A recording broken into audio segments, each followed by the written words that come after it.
So hello friends, welcome back to another new video. तो काफ़ी सारे स्टूडेंट्स के गाइस ये क्वेश्चन है कि सीईटी एग्जामिनेशंस में जो हम सेंटर प्रेफरेंस डालते हैं तो उसमें से हमें कौन से प्रेफरेंस के जो सेंटर्स है वो मिल सकते हैं। एंड सपोज अगर हमें फर्स्ट प्रेफरेंस के अलावा कोई सेंटर मिलता है तो क्या हम हमारी प्रेफरेंस को चेंज करके कोई और सेंटर में जाके एग्जामिनेशन जो है वो दे सकते हैं या फिर नहीं। तो इसी के ऊपर गाइज मैं आपको इस वीडियो में पूरी जो क्लैरिटी है वो दूंगा ताकि आपको सारे जो डाउट्स है वो क्लियर हो जाए।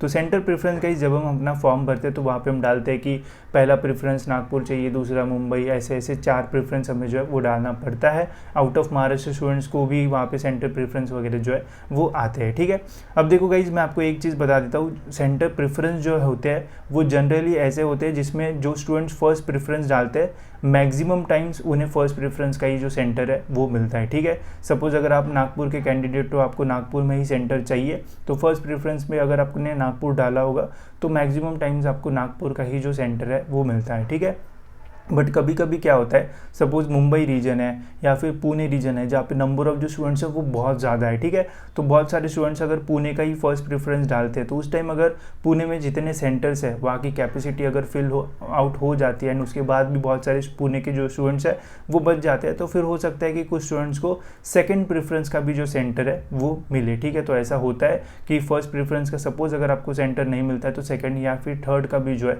वो मिल सकता है। ठीक है, ये डिपेंड करता है कि उस रीजन में कितने सेंटर्स अवेलेबल है एंड कितने नंबर ऑफ स्टूडेंट्स है। अगर बहुत ज़्यादा स्टूडेंट्स हो जाते हैं तो फिर आपको सेकंड या फिर थर्ड प्रेफरेंस का भी जो सेंटर है वो मिल सकता है। ठीक है, तो आपको ट्रैवलिंग वगैरह का जो है वो पहले से ही देख के रखना पड़ेगा एंड एडमिट कार्ड जैसे ही रिलीज होता है वैसे ही आपको चेक करना पड़ेगा ताकि आपको पहले ही पता रहे कि कहाँ पे जाके आपको एग्जाम देना है। ठीक है, तो जनरली फर्स्ट प्रेफरेंस मिलता है, बट जो रीजन ऐसे जहाँ पे स्टूडेंट ज़्यादा एंड सेंटर्स कम है तो वहाँ पे हो सकता है आपको सेकेंड एंड थर्ड प्रेफरेंस वाला जो सेंटर है वो भी मिल सकता है। ठीक है, अब काफ़ी सारे स्टूडेंट्स का ये क्वेश्चन है कि अगर सेंटर हमें कोई और मिल जाता है जो हमें नहीं चाहिए था तो क्या हम उसे चेंज कर सकते हैं एंड हमें कहाँ पता चलेगा कि कौन सा सेंटर मिला है। तो सेंटर आपको पता चलेगा गाइज आपके एडमिट कार्ड के ऊपर। ठीक है, तो एडमिट कार्ड मतलब जो हॉल टिकट होता है उसके ऊपर, तो एडमिट कार्ड में पूरी डिटेल्स आपकी रहेगी एंड यहाँ पे आपको डाउन साइड में लिखा रहेगा कि कौन सा सेंटर आपको मिला है एंड कहाँ पे जाके आपको एग्ज़ाम देना है।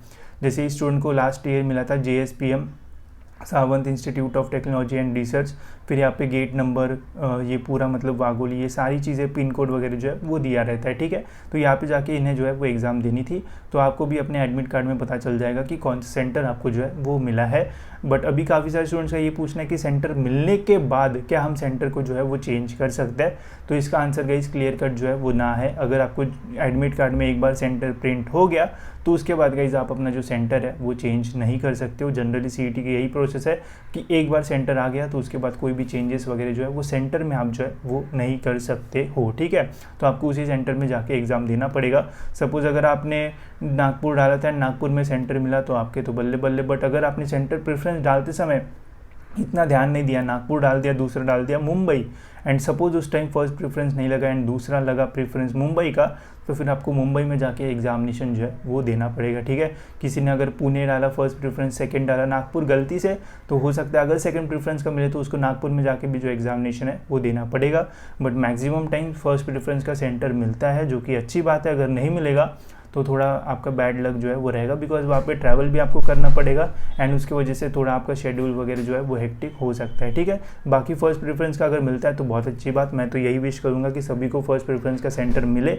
बट जिन्हें नहीं मिलता है वो अवेयर रहो एंड ट्रैवलिंग वगैरह का सारी जो मतलब ऑप्शंस है वो ढूंढ के रखो ताकि अगर कोई अलग सेंटर मिलता है तो आप इजीली वहाँ पे जो है वो ट्रैवल कर पाओ। ठीक है, बाकी आप एक बार सेंटर प्रिंट होने के बाद सेंटर जो है वो चेंज नहीं कर सकते हो। ठीक है, इसके अलावा गाइस एडमिट कार्ड रिलीज़ होने के बाद आप सेंटर पे कौन सी चीज़ें लेके जा सकते हो, क्या लेके नहीं जाना है, उसके ऊपर भी डिटेल में वीडियो बनाऊंगा, तो वो भी ज़रूर देख लेना, उससे भी आपकी जो है वो काफ़ी ज़्यादा हेल्प हो जाएगी। ठीक है, तो इस वीडियो में इतना ही गाइस, एंड सीईटी से रिलेटेड अपडेट्स पाने के लिए चैनल को सब्सक्राइब जरूर से कर लेना ताकि आपको टाइम पर सारे जो अपडेट्स है वो मिलते रहे।